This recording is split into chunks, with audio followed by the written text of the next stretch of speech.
Ladies and gentlemen, welcome back to the QueenVee podcast. This is episode 4? 5? 4.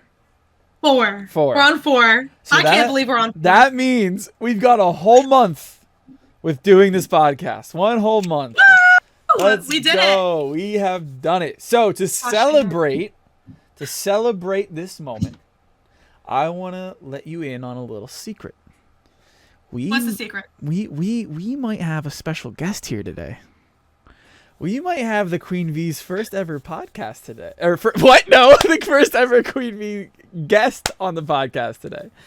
So exciting. But before we introduce her, very special, close to our hearts, Queenie, how was your day? How are you feeling? You're a little ill. You're a little under the weather. Oh, I'm super sick. It's been a couple weeks of me being sick, but I'm on the other end of it. On the other end. That's good to hear. My dad is also coming off of being sick. I don't know. He was down bad for like a whole week. He had like the stomach flu or something. I don't know what's going on. And he felt better for 3 days, and then tonight he just started feeling sick again. So I don't know what's going on. There's something going on all over Canada, all over the States. It's everywhere. Yeah, COVID part 2. No. Well, it's not even just that. It's respiratory. Like in Ontario right now, there are no emergency beds for children in any of our hospitals. Jesus. Yeah, there's that many people in ICUs that are children. And then right now there's a huge respiratory outbreak. I think it's like 11% of the cases they're getting in the hospital are like a respiratory flu. Yeah. Wow. Which is not COVID. Not COVID. That's just a flu season, maybe. I guess I don't know.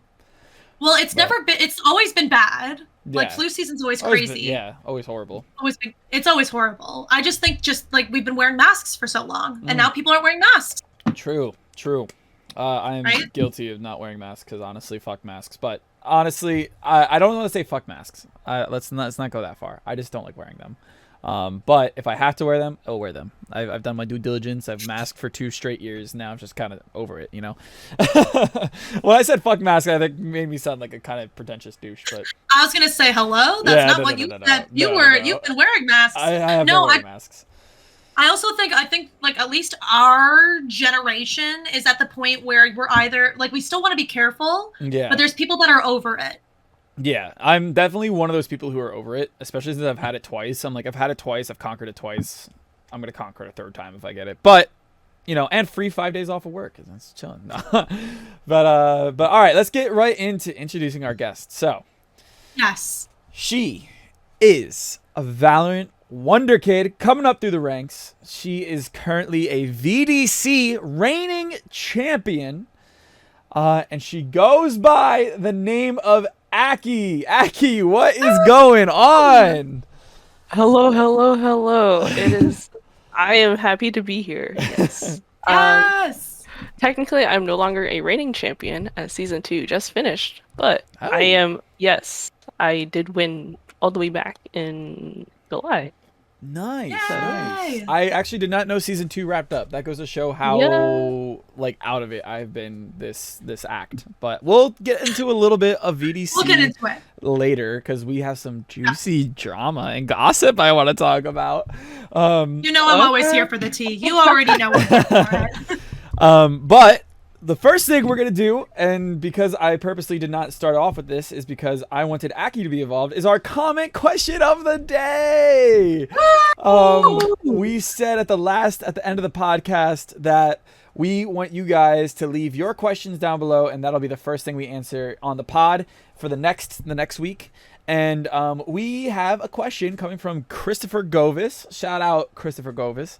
Legend. Honestly, a legend in the scene. Let's go. The question is, what is your favorite ice cream flavor and why? So I will let our guest go first. Ackyy, what is your favorite flavor of ice cream and why? Okay, so this is actually really recent, but so there's a Cold Stone like I'd say 5 to 10 minute walk away from my dorm building. Yes. And one of my friends recently introduced me to their apple pie flavor. And it is so good. It is really good. It is so good. It's got like caramelized chunks of apple in it. It is fire. It is straight fire. I love it. I've only had it like twice, but it's really good. And if you have a Cold Stone near you, you should get it too. is all I'm saying. And all I'm hearing is that all of us are gonna go to Cold Stone tomorrow. Yes, literally. Yes. We're gonna be picking up this new flavor. I have to drive to the next city over if I want to go to a Cold Stone, and it's definitely worth it because that sounds fantastic. You'll see it back in the pod. Queenie and I had the exact same reaction at the exact same time. It was just jaw open, like on the floor. No, apple pie flavor. That's a very like niche flavor. Yeah. Honestly, It's out there, but it is so good. And like I didn't know it existed until like a month ago, I'd say. But I definitely recommend it. It is really good. You guys should go get it. Yes. yeah, I'm definitely gonna take that recommendation. But all right, Queenie, how about you? What's your favorite? I almost gave mine away. Ice cream flavor and why? Controversial take. I hate chocolate. Hate chocolate. Had issues with it, especially because like I'm allergic to nuts, and so my brain growing up, when I saw chocolate, I would assume it had nuts in it. So like context. And that's fair. Yeah. Context is key. But I'm like a classic vanilla gal or like a cookies and cream. Okay, I understand why you said context. Okay. Context is key. Context is key. But yeah, no, cookies and cream. But here's the controversial take. Okay, and I already know VeeKay's gonna laugh. I'm so scared, but okay. I already know you're gonna laugh. So you know how like you scoop the ice cream in? Yeah. I can't have it scooped. You have to mix it. No, okay. So You have to yes, mix it. I have friends that do that. Yeah, that is not an Yeah. unknown thing for me. Yeah, or you put peanut butter with it. Oh. Also. Oh. Also good. I don't know how I feel about that. Well, originally I wasn't a fan of it, but then in uni we had one of the cafeterias, like you would have an ice cream bar and they always had peanut butter on the side. So I put peanut butter with the ice cream to like try it out. If you're mixing it already, life-changing. Life-changing? I'm going to have to try that. I've never actually tried peanut butter topping, unless it's like a Reese's Pieces flavor. Like, you know what I mean? Like a Reese's Puff flavor. I see what you mean. But like, I've never just tried a normal flavor with peanut butter on it. Like, that sounds pretty fire, actually. Less is more. Less is more. Yeah, for me, I don't really like peanut butter. Hot take, kind of. But I do really like cookie butter. What is I've cookie never had butter? cookie butter. You don't know what cookie butter is? Oh my god. Okay, wait. I have a jar right in front of me. It's cookie butter spread, deliciously unusual with crushed Belgian biscuits and the warm flavors of holiday spice bread. What? AKA, it's really good. Yo, you're bougie. What the fuck? No. I'm crying in Canadian over here. What is that? Oh my god. And you guys are talking about Cold Stone? I don't even remember the last time I saw Cold Stone. Oh my god. She's like deprived over here. She's like crying. My bad, bro. No, literally, I have a jar of it on my desk for some random reason. I was like, I really like cookie butter. And now I'm thinking of putting it in ice cream. Sorry, I'm dying. Yeah, cookie butter and ice cream. I mean, from the ingredients that you said, it sounds pretty tasty to put it on ice cream. Like, I feel like, because you could put that all on ice cream, right? Like, It's pretty good. Yeah. Oh, okay. So, my favorite flavor. And I don't know if this is controversial or not, but it's controversial to some people. Because when I say this flavor, I'm either met with yas, or I'm met with ew, what the fuck? Like, those are the two. I never get any in between. So, my favorite is cookie dough. Chocolate chip cookie dough ice cream. Cookie dough. And it is banging. Like, that was probably my comfort food all throughout college, because I don't know if Ackyy, you have something similar, but we had like on campus stores, and you could use your meal plan money to shop there, and I would just buy Ben & Jerry's every night, and that's probably why I gained 15 pounds my freshman year, but it's okay. Freshman 15. True. Everyone goes through it. And then I lost it, and then gained 30 back when I had my knee surgery.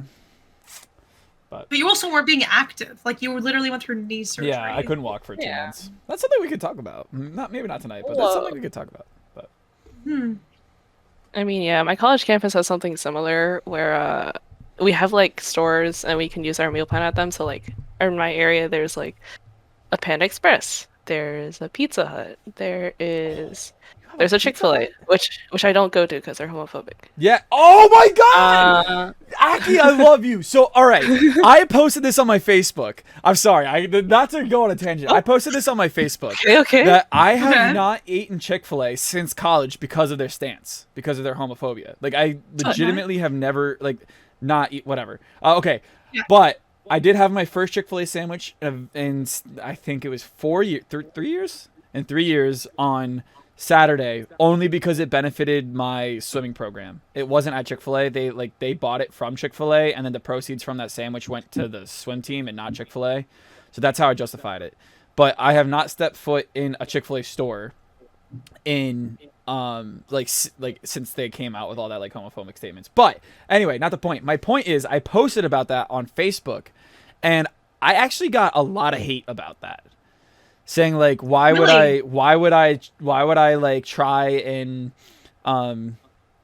why would I change my dietary habits because they're homophobic? Because at the end of the day, it doesn't affect me, right? And I'm like, no, you're right, it doesn't affect me, but it affects the LGBT community, and I consider myself to be an ally, and I want to support that in any way, right? But even people from the LGBTQ community came out and was like, yeah, but I still eat Chick-fil-A. And I'm like, oh, okay. I mean, that's fine. I'm not trying to tell you how to live, but I'm just saying why I don't. Yeah, why I don't. And I got hit with a lot of hate on it. So interesting. So Ackyy, I'm glad you said that, because I'm glad I'm not the only one that doesn't eat there because of their political stance. I mean, obviously, I'm a college kid. Sometimes I feel like I should go to Chick-fil-A just to go, and I think their chicken nuggets are pretty good, even though if they're homophobic. So I do go a couple times, but it's nothing bad, and I have a bunch of other options on campus, so I usually go there instead. I just find it fascinating that someone says it doesn't affect you, so why would you support it? Because then you could say that about literally any issue in the world. Yeah, especially for me, because I'm a cis white male. You know what I mean? That means nothing applies to me, right? You know what I mean? So I don't know. Yeah, but you could use that argument towards literally any other issue in the entire world. It doesn't necessarily need to be about Chick-fil-A, right? Yeah. So I find it interesting that that's their stance on that, because I wonder if that's their stance in other areas of political and or drama news, you know? Yeah, no, 100%. But yeah, so that's our ice cream flavors. We went on a Chick-fil-A tangent there. I'm sorry, but it's fine. If you guys want to leave your questions down in the comments, we'll answer. We'll pick one to answer for next week's pod. So go ahead and put them in the comments. Thank you guys so much. Thank you again. Shout out to Chris Govis for leaving us that comment question of the week. And so moving along, Ackyy, we were talking a little bit before this podcast, just kind of getting you ready. And we made a discovery. So when is your birthday? So my birthday's on March 24th. Oh my god, I'm gonna cry. Okay, interesting. So my birthday is on March 23rd. And we found out that we are born a day apart. Now, granted, we did some math, and yes, we were born a day apart, but there's some age gap. There is a big age gap.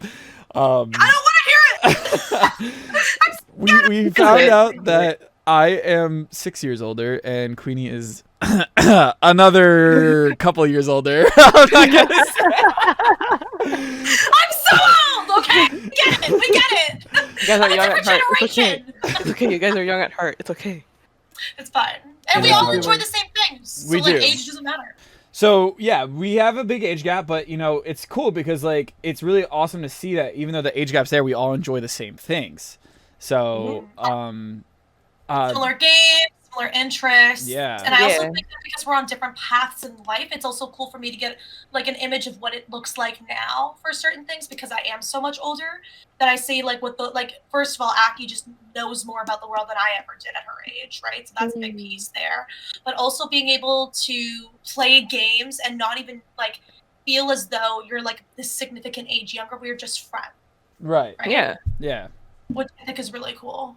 Yeah, for sure. And I like how that's kind of something cool that the gaming community has always been about. We obviously get some bad stories with certain communities, but for the most part, games bring a lot of ages together, and kind of keep them on the same. And it's actually funny that we're talking about this because Timmy and I, my friend Timmy, shout out Timmy, we were playing Modern Warfare 2 yesterday, and we realized like we're not good anymore.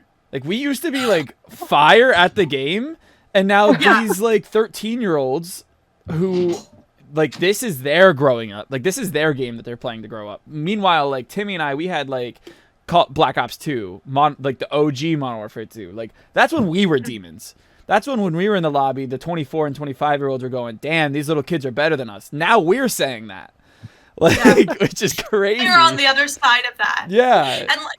And like something that I can directly talk about, I know this is jumping a little bit, but today I was watching the VCT Game Changers, which is like the women's league for Valorant play. Oh. And on the, I believe it's the Cloud9 team, because that was the main game that I was watching, their newest recruit is 16 years old, right? And then there's 3 veterans who used to play CSGO and who are like my age, like 28, 29. And they're all playing on a professional league together. And even though there are these veterans playing, that doesn't necessarily mean that they're discrediting this new 16-year-old, the new energy that they bring to the game and their just abilities and their talents, right? Yeah. So it's cool and amazing to see, not even just as like a regular like us, but also professionally, we're seeing people starting to really respect the younger people in the community who have the talents and who are changing the game for others as well. Yeah. So that kind of segues us into our next topic, and that is, Ackyy, how did you meet us? Okay. Oh my god, this is such a story. Okay, so for context, I started playing Valorant, I'd say episode 2, act 2, I want to say, so like last March in 2021. Okay. And I was solo queued. I was Iron 3 at the time. I think I queued to a 4-stack with like some of our friends were like Aj, Marissa, I don't even remember at this point. It was so long ago. But like it was so fun, and then they were so nice, and we added each other afterwards, and then we played some more games after that, and then I was introduced to you guys like through them pretty much. I honestly don't remember when it was. It was probably around a year and a half ago at this point, I want to say. It was super cool, especially since like we all kind of went through the ranks together, I'd say. True. Like I met like Aj and like you too, Queenie, and like, I met VeeKay a little later. Yeah. But like we all started like, I don't know, I want to say like Iron Bronze around there. We did start there, yeah. And then like we're like, I think you're like gold something now, Queenie. VeeKay, you're plat. I'm also plat. That is a whole different story because I keep daring to gold, but yeah. Nah, but deserve plat. Deserve plat. Deserve. But yeah, it's super good, and a lot of the time we just kind of hang. I think we play Overwatch a little more than Valorant recently. At least that's my take. It's been really nice. Yeah, it's definitely been a ride for sure, especially since, you know, like you said in the first pod, like I think the main core that I've really hung out with is like Kira, Queen, you, Chris, Aj. Like that was like the core 5, and then like just through private calls and different groups that we were involved in, you know, meeting Marissa and Aram and Jules. Sorry, Jules. Jules, all right, listen, that's the second time I forgot you. Jules, I'm so sorry. I love you, okay? I'm so sorry. I'm ready to throw hands. So yeah, so shout out to you, like, you know, you guys, and definitely I mean, Ackyy and I were talking about visiting each other very shortly, so me going down to visit Ackyy at college, which yeah, speaking of that, how's college going? How's it? You don't have to like go into like super detail, but just say like how are you adjusting to like college life and, you know, living on your own and such? Well, it honestly wasn't that big of a transition for me because the independent part of college really appealed to me. I'm not going to go into detail, but my parents were very helicoptery in high school. Yes, I agree. Yeah, and it wasn't great, and I needed my space. So I have that space now, which is great. I actually came into college an undecided major because I have no idea what the fuck I want to do with my life. But one of the classes I'm enrolled in this semester is about like career planning and like where do you see yourself being in like 5 years and in 10 years? And it was really eye-opening. And then one of the things they taught was that you didn't have to pick one of the majors that you had, but instead you could like make your own, which is what I'm gonna do, and I'm gonna declare my major hopefully next semester. Nice. Yeah. That's so cool. The official title is jargon, but the general gist is like it's UX design, UX and UI design, which is like how people can make websites and like online resources user friendly. Hell yeah. Which I think That's is dope. And yeah, I'm super excited. It's gonna be great. Yeah. That's so cool. I'm And, like kind of it's- speechless at that, to be honest, because that is Yeah. like, really cool.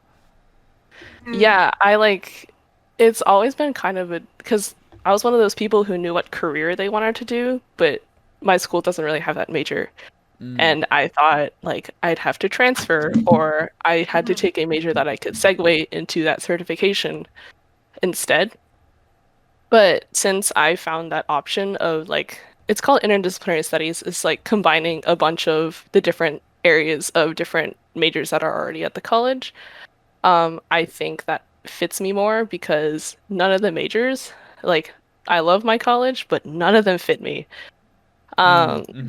And I'm just very appreciative of the fact that my university's like, yeah, we have people who don't fit into any of our like majors, and we think it's pretty cool. And I've been like talking to a bunch of people about that sort of thing, and it's a process because you have to like pretty much plan all the courses you're going to take in the next 4 years, or I guess 3.5 for me at this point. Like all the classes you have to take and what year you have to take them and how many credits it's going to be and all that jargon. But it's a really eye-opening process, and it's really like it makes me really happy to be like, this is actually something I want to do with my life. Yeah, So, and that's awesome to hear. I definitely, as someone, to get a little personal, like as someone who struggled his first year of college, like it's very important to know that like you have that like good support system, not just like with your friends, but also through the college.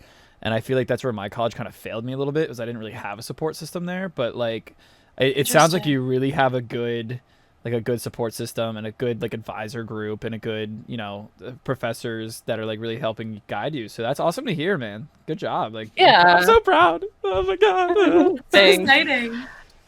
It also helps that I'm in a living learning community that's based off of leadership. Yeah. And through that, they like automatically give you like a whole bunch of resources that you can use. So like the whole program meets every other week. I actually have a meeting tomorrow with them. That's exciting. Nice. Nice. But every time they talk about like opportunities where you can do community service and give back to your community, or like, hey, this club has an open board position. Are you interested in so and so? And that's actually how I got involved in like, there's a like Korean culture group pretty much, and I'm Korean for context. But and I'm on the board for that, and I'm actually gonna become the vice president next semester, which is super exciting. Nice. Good I'm shit. making moves. Big I've been fan. here a total of 3 months. Is that the is that a big announcement? Like, do people know that? Not really. Oh, we got a QueenVee exclusive. Yeah, it's really exciting. And then we do a bunch of fun stuff. And going back to my program, my leadership program, that's not where I first found out about the interdisciplinary stuff, but it is definitely like, because I know one of my friends are too in that program, is also in that, not exactly in the UX and UI field of study, but they are doing interdisciplinary coursework, and they really like it. I believe they're doing something STEM related. I don't remember what it is. My bad. Sorry, don't watch it. But yeah, it was super eye-opening. I was like, oh, this is an option, and then I looked into it. And I just kind of waltzed into their office. I had no idea what I wanted, except, yo, I saw you're doing this pathway. And then they were like, well, what courses do you want to take in the pathway? And I said, I don't know. They're All like, of you're them. supposed to figure that out. It's fine, though. We figured it out.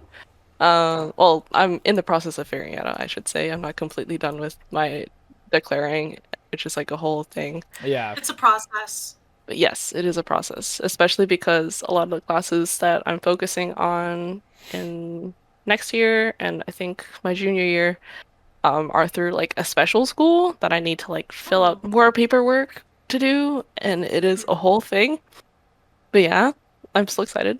The classes themselves seem really fun, and I feel like I'm gonna have a really good time. Nice. So, That's yeah. good to hear. That's good to hear. I'm glad you're doing well. Yes.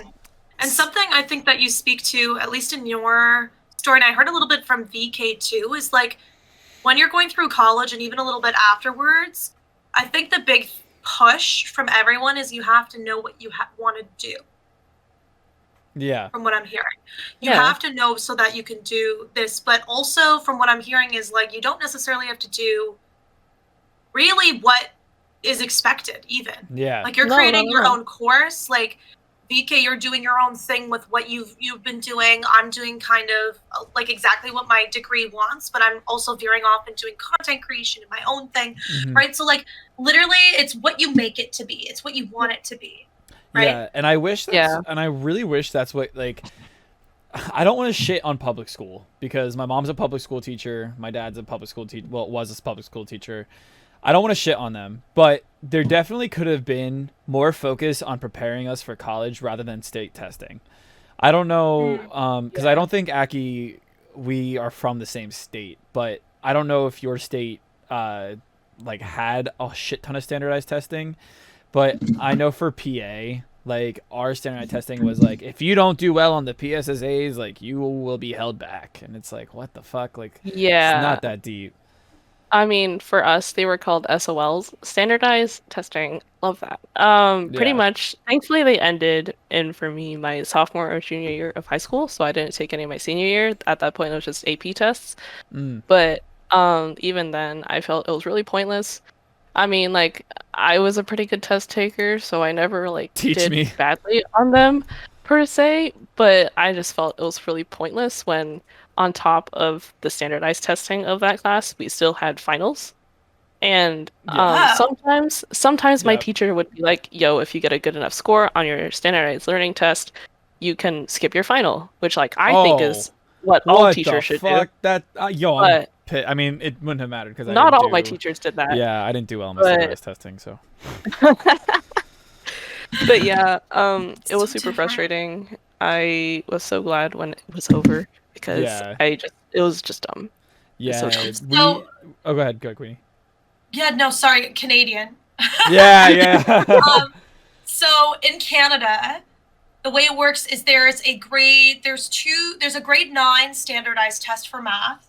There's a grade 10 standardized test for literacy, and that's it. What? Really? Huh? We had to take that. We had to take those motherfuckers every year. SATs, yeah, same. No APs. No SATs? No. Huh? Let me move to Canada real quick. Yeah. Hello? If you want to go to an American school, you have to book an SAT time and do that yourself. Right. Like, it's on you, but like there was never any of that. So I'm hearing this. I'm trying to think if there was anything in grade 12, but I went to a private school by grade 11 and 12. I was public in grade 9, 10, and private by 11, 12. So I'm trying to remember if there was anything there. But no, I don't think there was. So hearing that there was this much pressure and everything, I'm like, I was pressured in different ways. So like to go off of that pressure, so as I stated, I did not do well on my standardized tests. Specifically the math one. I am not a math guy. I'm so bad at math. No, so we were the guinea pig. For some reason, my class year was always the guinea pig for every new thing. So growing up, we had the foresights, I think they were called. They were the foresights, which were the practice standardized testing. That was 4 times a year. Then we had the PSSAs, which was once a year, and that's what the foresights were like in preparation of. And then that was grades 4 all the way up until grades 8. And then in grade 8 is when they introduced what they called the keystones, which is what took over the PSSAs, and they were writing science and math, and that started on. You could take them in 8th grade, but if you took them in 8th grade, it would only count if you passed. So if you failed, you still had to do them. If you passed, you didn't have to do the 9th grade ones. I opted to not do them because I'm a horrible test taker. 9th grade rolls around. We had reading and reading and math. 10th grade comes around. We have reading, math, and science. So those were the 3. I failed all 3, and they basically said, this isn't a requirement to graduate, but because if you guys don't do well on this, we won't receive state funding. If you have keystones that you did not pass by your senior year, all your senior privileges get taken away. So that means and that's pretty big for our school because we're big on tradition for Thanksgiving. So like we do a big bonfire. The seniors build this bonfire. They sleep out to protect it. And then we have like a Thanksgiving Day game, and then the big one is seniors were allowed to leave school for lunch. So if you had your license or you had, a reasonable transport, that you could leave the school to go to lunch. I'm sorry, hold on. Yeah. You weren't allowed to leave the school for lunch? No, not until senior year. No, I wasn't either. I wasn't at all. Not even my senior year. I've never heard of that in my life. Wait, were you allowed to leave for lunch? You were allowed Starting to? grade 9, yeah. Grade 9? Grade 9. Yo, What? USA, listen, fucking USA, I'm moving bro. to Canada. Bro, USA, you better fix the fuck up. Oh my god. I'm moving. Oh my I'm moving. God. No. And my grade 11 and 12 year, I switched to private, and we were only allowed to leave once we were in senior year in private. But in public school, I got a 1 hour and 26-minute lunch because it was like a full period. So I had, I had the 1 hour 20 minutes too. I think it had was 30. 80. Yeah. Oh, you had 30? Yeah. This is insane. I had I'm 80. I think I had 80 minutes. Why weren't you allowed to leave? So I mean, I'm inner city, so like I don't know if that has anything to do with it. Like our school district's huge, but like I don't know if they just don't want like 13-year-olds roaming the streets of Easton in the middle of the day. But like I feel like that would be safe because it's in the day. I don't know. I really don't know. For me, I can speak to this because my high school was like 30 minutes from the Pentagon, and like once or twice in my high school, we'd have to go into lockdown because a criminal escaped and was on the loose in the area. Which is probably why no one was allowed to leave, or legally allowed to leave. People still left, obviously. Leave like the school premises during the school day without like if it wasn't like a field trip or anything like school sponsored. I'm like, which I get, but it's like still very constricting. And like obviously it's the Pentagon. It's like literally if you go down the street from my high school, boom, Pentagon. That's so sick though. Oh my god. It is definitely something, for sure. You went to school there, so like it doesn't have the same novelty. Yeah, and like I lived like my house, just in general, my living area before I moved down for college is 30 minutes away from DC, from Washington DC. So like we'd go to like literally every single Smithsonian History Museum in DC like every year for like a biology project, or like, yo, we have a project that we need to do about space. Let's go to the Aerospace Museum. So like stuff like that. And so like the novelty wore off for me really quickly, and then I learned about politics, and then I was like, I hate that. True. Oh my god, true. Because like I was gonna do for my degree, like I mean obviously I have my degree, but like my plan afterwards was to work at the White House, and then I learned politics and went, I don't know if I could in good faith protect people, some of those people that are down there, so I decided against it. But I have been thinking Secret Service. Okay, like hold on, I have an interjection. Okay, so one of my favorite YouTubers is Michelle Carre from BuzzFeed. Yeah. And she's no longer at BuzzFeed, and she's been making try this and challenge accepted videos. So she started a long time ago. I got into her videos from her running a marathon with only 10 weeks of training. But she does like challenges where she like travels, like tries to be a Navy SEAL. She tries to do this. Her most recent video is she just did a video, it's a 7-month video in the making, where she for 2 weeks was trained to be in the Secret Service and showed what you have to do. Oh my god, I have to watch You that should video. watch it. Yeah, You have to watch because that. So I'm looking for a new job, and that's been like my Indeed ping is Secret Service in PA. I'm hoping to kind of like wait out until I get my master's because there's a government pay scale, and if I get my master's, I start at 70K, and I'm like, yeah, like, you know what I mean. But if I start now, it's only 49K.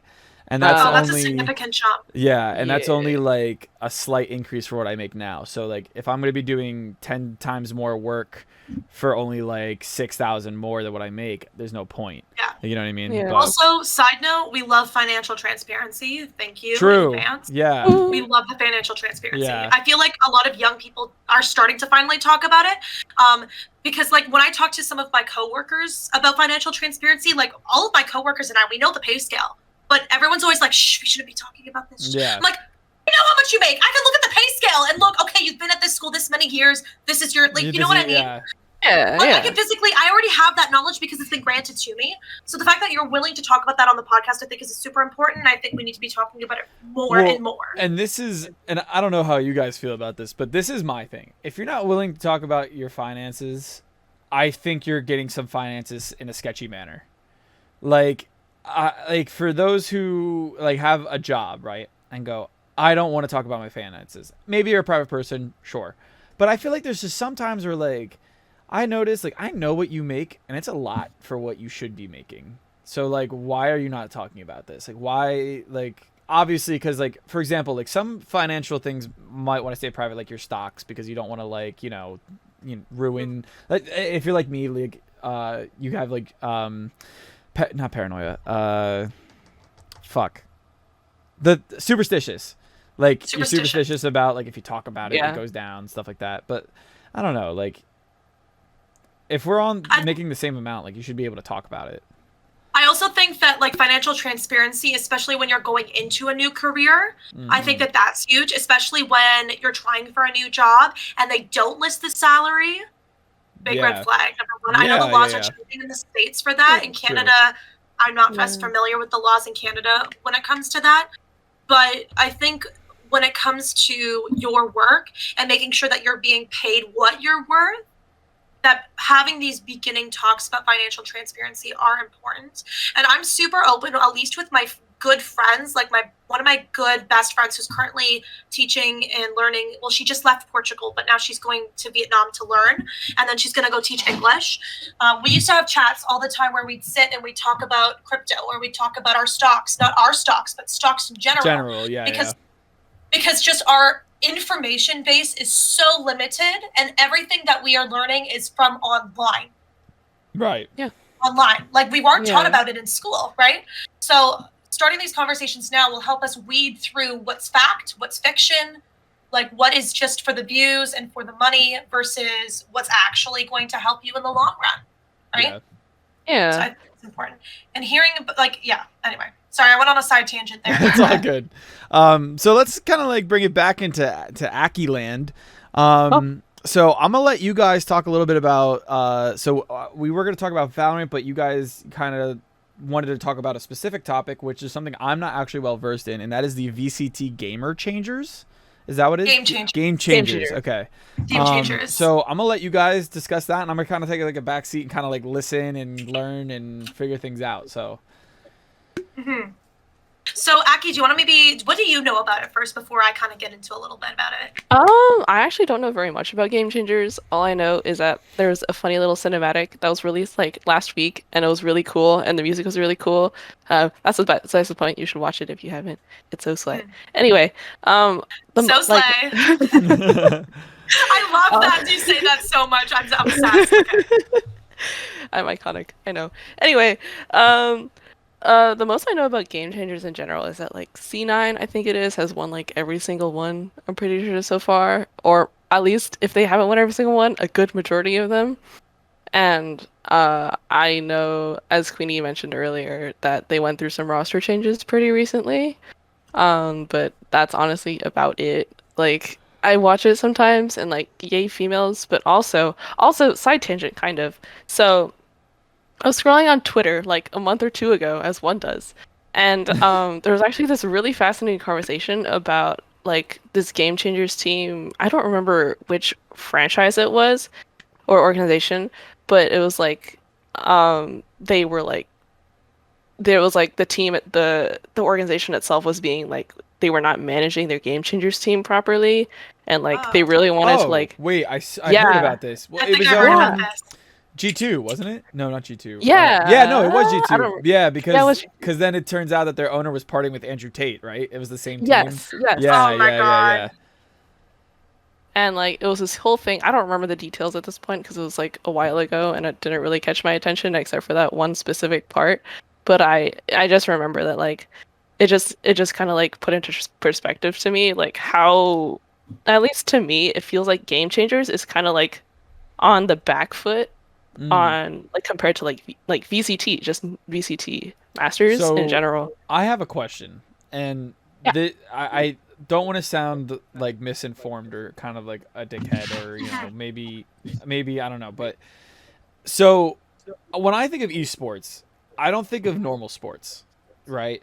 So why do we have to have a gender division? Like, why can't a girl just walk onto an esports team? Like, why do we have to have girl esports teams and boy esports teams? Like, there's I with the sports, I kind of understand because like you don't want a dude like 2-footing slide tackle a girl just because of like their legs being different. You know what I mean? Like, it could obviously, I don't know. I don't want to sound like uneducated or like misogynistic or anything like that, but like I think we have different views on that too, so that's very interesting. Well, I actually as somebody who has played both men and women's rugby personally. Okay.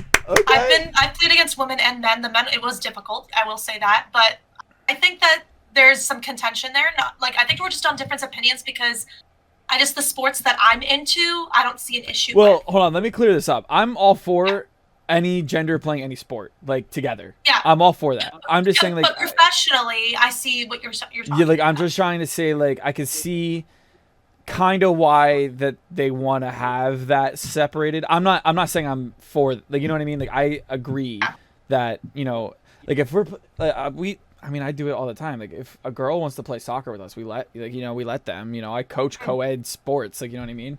So I'm all for co-ed, right? I'm just saying, like, for the professional, I could see. I'm not saying I agree with it, but so anyway, back to like the esports. Like, I don't understand why a girl has to be on a girls' team.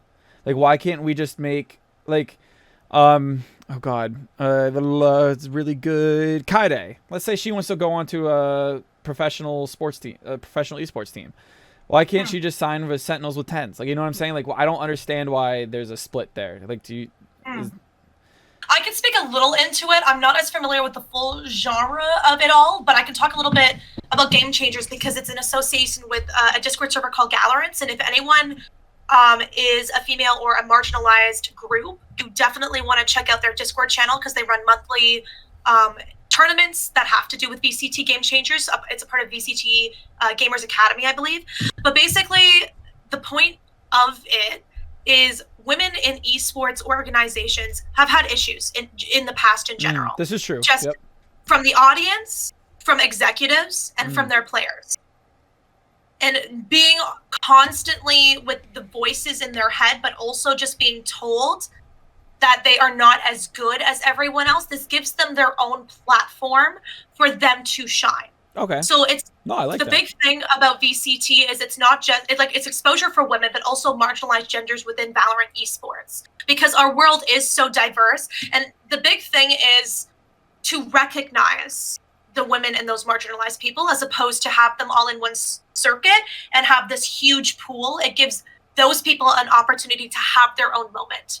So it's not that they can't join the other esports. It's just trying organizations. to highlight. It's just trying to shine. Highlight. Like, eliminate like the misogynism that might come through or anything like that. I gotcha. Okay, that makes sense. Yeah, and I also think it gives more women in the I'm speaking women just because I'm a woman. But I feel like it gives us women a lot more hope in getting involved and getting into these opportunities solely based on the fact that the pool is a lot smaller.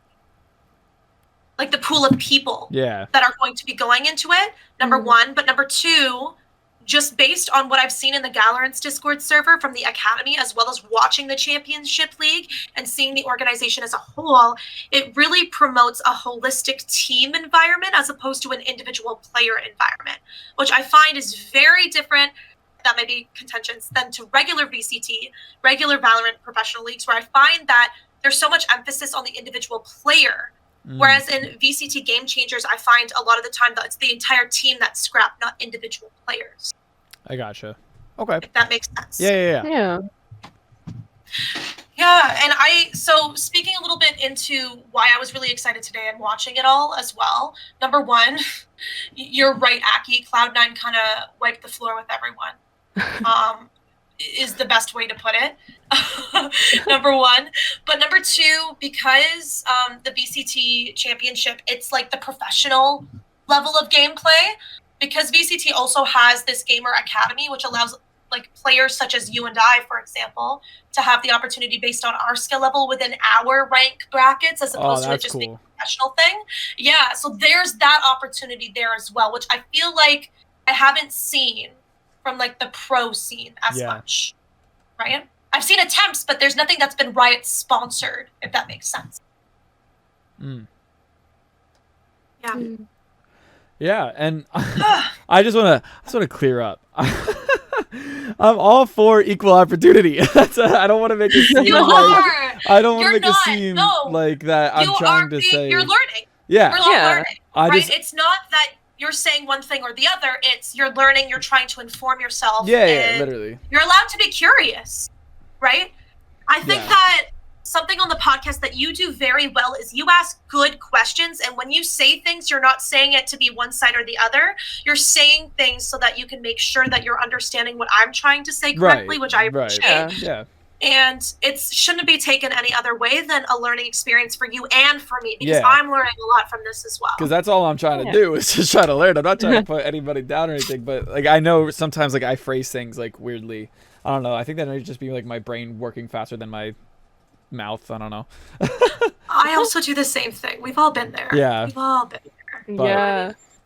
But yeah, so Ackyy, talk to me a little bit about the VDC. So we compete in the VDC. You have been a lot more successful than I have. So just go ahead and kind of like explain like what the VDC is and how you became Season 1 champion. That is a story and a half. Okay. So for context, VDC stands for Valorant Draft Circuit. I think it was a Reddit post or something dumb. There was a Reddit post I saw. It said like encouraging team play, which is actually really interesting because really I was gonna backpack it off of like what you said about VCT Game Changers and how it was like promoting a team environment. Especially with like the Galorant stuff too, and like how it promoted team environments and like the tournaments and everything. Like VDC is pretty much a huge tournament. To summarize the whole thing, and as someone who played in that tournament as a player, like a rostered player in the first season, and as a free agent or someone who would substitute for other teams in the second season, I can say that like being on a team like that in general is a lot of work. Sometimes that work is output in different ways, which I'll get to in a second. But in the end, you meet a lot of cool people. I have so many friends from that server in general, and sometimes we don't play Valorant. Sometimes maybe we'll just be up at 3 a.m. being hooligans, as one does in the wee hours of the morning. But in regards to how I became the Season 1 champion. Okay, so I'm not going to mention franchise names because that would make things really confusing for people who aren't associated in VDC, like Queenie. So I'll try and simplify it. But pretty much what happened was I got signed to, I'll just call them Team A and Team B for simplicity's sake. So I got signed to Team A at the very beginning of the season. The original team we were pretty much crushing it. We were like the C9 of that pretty much. For the first like month and a half or so, we won every single game we played. It was super cool. Everyone was being super chill at the time. Bold, bold, underline, underline. Um, and it was like everything was going fine. I was having a really good time. My teammates are super chill.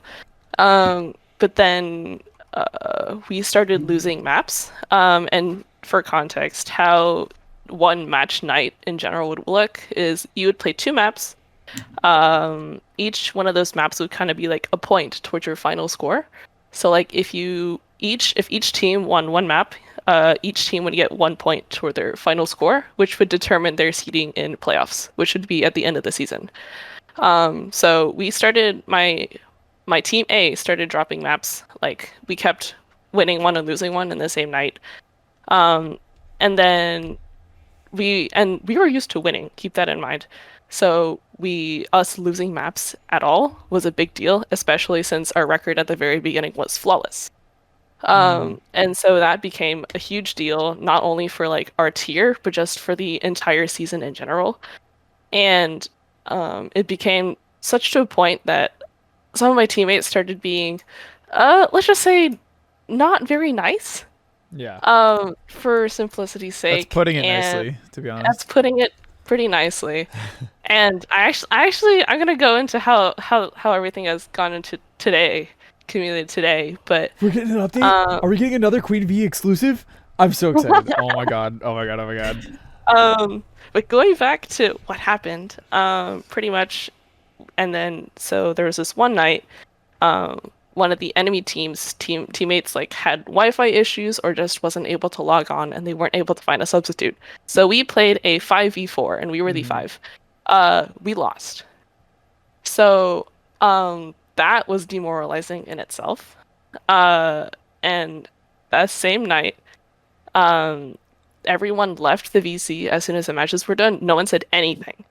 And same night, I broke down. I pretty much like typed this huge long ass message to my like franchise, like I guess you call like the owner, the big dude, the head honcho like the in GM. charge. Yeah, the general manager, the GM. And I pretty much said, it was a long paragraph, but I pretty much said, yo, this team has not been good for my mental health as of recently. Please let me be cut from the team, which is pretty much just like, please don't make me play on this team anymore, please. And he eventually agreed, and so I eventually got cut from that team, thank God. I still talk with some of them. Some of them are pretty cool. Not the point. And so I was an FA or free agent, so I hopped between teams for like 2 weeks or so. And then one of my friends on Team B, or someone I used to talk to in season 1, they came to me. They were like, yo, this last minute thing popped up. I need a replacement for me in playoffs, because their team was on the verge of qualifying for playoffs. I was like, okay, cool. So I subbed for them for playoffs. That change turned out to be very significant, and we ended up winning. Yes, sir. After I got put in. So in the VDC Discord server, I actually have a really fun little trophy emoji next to my name now, saying, "Yo, I'm a winner, slay." To put it any and with Team A, the person I had the most issues with. This is actually really interesting. So VDC started a Minecraft server really recently.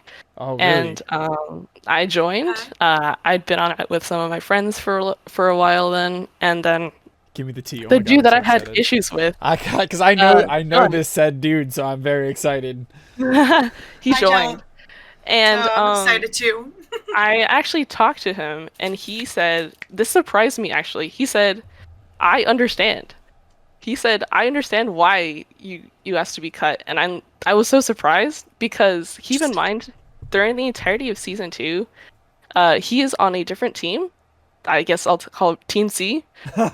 He's been signed to Team C for like the entirety of Season 2, and I've heard not good stories about that either.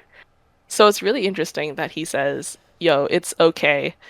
It's okay that, like, I get where you're coming from. And he said that he didn't blame me. which was like interesting because I didn't expect that. But So it's also like, how much of that does he really mean? So If this is what yeah. happens when you're best friends with a criminology major. This is what I found like interesting from that.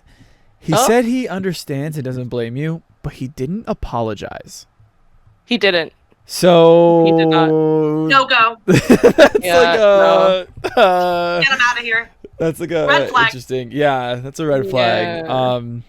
So as I alluded to earlier in the podcast, I also competed in VDC. Now, Ackyy was in a different rank or a different tier, I should say. We're still in different tiers, and I'm mad. We are still in different tiers. When I tell you I do not belong in my tier, I do not belong in my tier. I hate my tier. There's a reason why I didn't play season 2.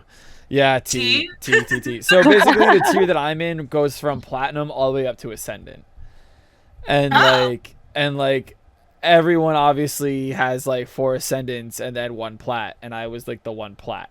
So it was not fun to be in, but it is what it is. It like forced me, it like forced me to get better. But the point that I'm trying to get to is like, I do know this person. I've had my own issues with this person, and I just genuinely don't think that they are in should be in the position that they're in today. That's what I will say. I'm not going to go into any more detail with that because it'll give it away. But that's what I think, and I honestly do think that they need to apologize to you, Ackyy, and honestly to the whole like teams, because he definitely they definitely were the catalysts to a lot of things, I think. I'm not going to go into detail either because revealing more would make it really obvious. Really obvious, who I'm talking about for people who don't know who I'm talking about. But I will say they did not make my season 1 experience, which was this ran from like I'd say late May to early August. Season 1. Oh, that's a couple of months. I don't like that. It was long, and a lot of it I felt really it was not good for my mental health in general. Not only was I playing so much Valorant, which I absolutely hated, because Grand Finals, for context, just the Grand Finals match is a best of 5 maps. Yeah. And I played all 5 maps. Yeah. I started at like I want to say like 8 p.m. and it didn't end until like 1 in the morning. Yeah, I was saying like 1 or 2. It was bad. I don't think I played Valorant until like Grand Finals, I believe it was like July 31st or August 1st, one of the 2 dates. And I didn't play Valorant until September. Yeah, I do remember that. Yeah, because I was in Florida during the Grand Finals. Yeah. And I was watching it, yeah. I hated it. I mean, like, obviously, I'm really glad that I found the team I did, because the teammates that I won Grand Finals with are some of the nicest people I've ever met. And I don't really talk to them anymore, which is kind of a shame, because I moved up a tier and then they didn't. Some of them didn't, so it was really hard to talk to them after when season 2 started. Yeah. But they're really nice people. They're cracked out of their mind at the video game, for sure. And yeah, I really like them. There's some of them I don't really talk to them again, but they are cool. So, yeah, no, awesome. Yeah, and you really were killing it. Like I said, I peeped. I was down in Florida to see Arsenal play Chelsea, and I remember coming home and putting on the Grand Finals and showing my 2 friends that were down there with like the Grand Finals and such. I think I was putting Cracky Ackyy in chat. I'm not 100% sure. But yeah, no, and I'm glad that you were able to kind of like overcome that like toxicity and win a trophy out of it at the end. Yeah. And like this kind of bleeds over into season 2, because season 2 I established for myself that I would refuse to get signed to any team, just because my season 1 experience was so shit. Besides winning was cool, but all the other stuff was not. And so I met a lot more cool people, and especially because I had just moved up a tier, I didn't think I would do great, because for instance, the contender tier is iron to like I want to say like high silver, low gold. Yeah. And then the tier I moved up to is like solid gold to plat, I'd say mid plat. And then the people in mid plat usually get moved up to VeeKay's tier actually in the next season, which is a whole thing that you made me hate me. I want to die. Yeah. I hate my tears. And but yeah, and it's kind of funny because a whole lot of the people in my tier have formed a quote-unquote Ackyy fan club. So, who isn't a part of that fan club already? True, I want to sign up. I have comment below, Ackyy yeah, fan club. Ackyy fan club. I have a special role in 3 different VDC servers. Oh my god. And it's great. I met so many fun people. And it's just really eye-opening too because I can pick which teams I do not like, and all my friends know this, but I have a tier list of teams I would sub for. Okay, so it's 3 tiers. The first tier is teams I would love to sub for because I think the team is cool. I think like the people in it in general are really slay.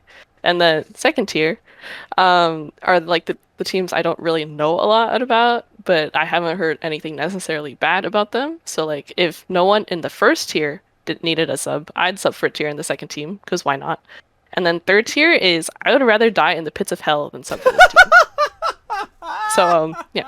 We love a good tier list. We love a little honesty up in here. Oh my gosh. Oh my gosh. And it's yeah.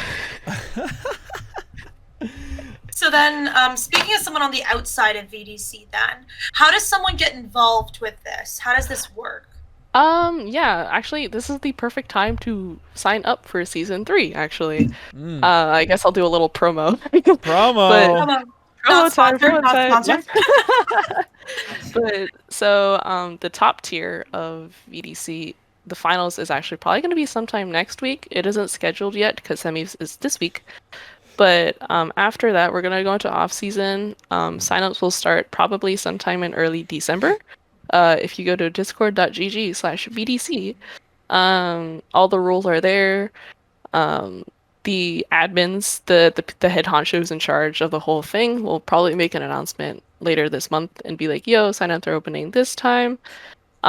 Pretty much how any new player would get into becoming drafted to a team is you would go through a thing called combines. I say it combines, whatever. And it's pretty much 10-man customs. And you go into a VC with 9 other people in your tier, and you'd auto-balance yourselves, and you'd pretty much just play a game. Sometimes the people in charge of franchises or organizations will pop in and scout and be like, yo, is this person a good fit for my team? And then that, I think, is going to last around a month. For season 3, that stage will go into mid-January, I want to say. And then after that, there's going to be a big draft. It's like an NBA draft, pretty much. There's going to be a big stream. Some of the games get streamed on twitch.tv/Valorant Draft Circuit, by the way. I'm going to get into that in a second, actually. But yeah, there's a big draft stream, and then that tells you which team you've been drafted to. I think VeeKay and I did a watch party of it for his tier. We did. Back when it happened, and it was a really funny thing. And then, yeah, then you're drafted to your team. Then you pretty much play with those people for the rest of the season, unless you get into a team like I did and request to get cut. But that, I don't think that happened very much this season. If it did, the people just stuck through it for the whole season, which is kind of sad, in my opinion. Because for me, on a personal standpoint, the big thing that was holding me back from requesting to get cut sooner was the fact that I felt guilty for leaving my teammates who had nothing to do with the reason why I wanted to leave. Because I was getting a lot of kills. I was one of the people who when people said that team A's name, the first person thought it was someone else, but the second person they thought of yo, I don't want to go against this person was me. Yeah. This is true. I heard rumblings of that. Yeah, and it was this whole thing because I felt super guilty about leaving my team because without me, my team had no chance of making it to playoffs. And which I thought was super sad, but in the end, I actually talked it over with my mom, and she was like, it's not worth your mental health to try and do something like this. Preach it. So shout out your mom. God damn. A shout out. Was a real one. And yeah, I ended up just saying this is not good for mental health. This is just not good for me right now. So I asked to get cut, and then the whole thing happened. Anyway, streams. So streams are a whole different thing. Pretty much, I think how they did it this season was they picked, I think, two matchups to get. So normally matches are Wednesday and Friday, but they picked 2 matches to be streamed on Saturdays, just so like not only people outside of VDC, but people also just in VDC on rosters could also watch. Mm-hmm. And I managed to sub in for one of the teams who was getting streamed. I think this was actually during playoffs, and I felt really bad because my team lost. But that's that was a little don't look at me moment. But yeah, it was super cool because they kept fanning over me, like fawning over me the second map because I team MVP'd, and it felt really good. But yeah, that's pretty much VDC in a nutshell. There's a lot I don't know if I can go into because I am privy to a lot of information that should probably not be said on a public platform. But yeah, it's also cool. Thinking about this, I'm looking at our time today and thinking that we are close to the end. No, the end. I know. This is true. Time flies when we're having fun, you know. I know. I literally saw the time and I'm like, there's no way. The time that we're my God, no. Yeah, but I think I speak for both VeeKay and I when I say a huge thank you to Ackyy for stepping in and being our first guest ever. What a great way! What a great guest to have! What a great way to start us off in our journey with having guests on the podcast. So a huge thank you to Ackyy. If you haven't already, please check her out in the description below. She does streams. You can check her out on VDC. You can check her out anywhere you'd like. But she is cracky Ackyy for a reason. So please feel free to send her some love her way. And VeeKay, do you have anything else to say before we sign off today? No, I was just wondering, Ackyy, do you have anything that you want to like ask us, or maybe even set up a part 2 if there's more things? I don't know. A part 2? Oh my God! Don't look at me. But is there anything immediately that you could think of that you want to like just quick ask or bring up or anything like that?